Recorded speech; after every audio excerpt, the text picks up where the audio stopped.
So is there anything Absolutely. else that you would like to share that you think is really critical to having these sales conversations that feel easy and getting that 100% close rate? I think just building on what we've just been saying, the only reason that you would ever find yourself in a situation where you have a hard sell is if one of these three things are not in place. Firstly, you're not speaking to an ideal client. Secondly, your offers, programs, services are not genuinely a solution to their needs. Or three, your messaging is not clearly describing how you can support them in a way that actually resonates with them.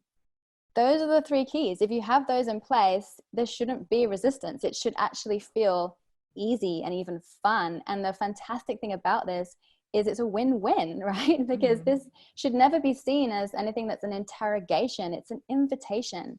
And I think the biggest reframe for me that just changed the game for me with selling and made me more confident, especially as a natural introvert and a recovering perfectionist, was recognizing that it was simply a conversation.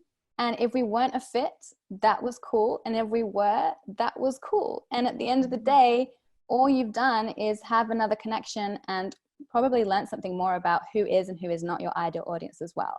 But just a few weeks ago, a client of mine was talking about all the resistance that she was getting on these sales calls. And when we drilled down into it, she wasn't speaking to an ideal client. And I think with ideal clients, we can have a target market who meet criteria, so to speak. But an ideal client is specifically someone who not only sits within that niche, but has the readiness to want to make a change in their life.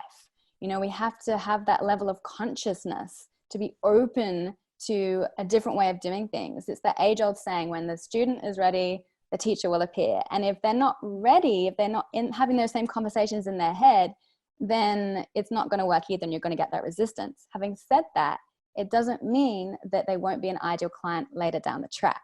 So I think my final fundamental would be just to remember that a no is not forever necessarily.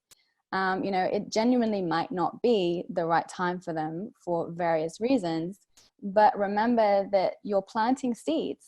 And if you wrap up that call in a really supportive way, where you're still demonstrating your value, then trust that you will be top of their wish list when they are ready to buy.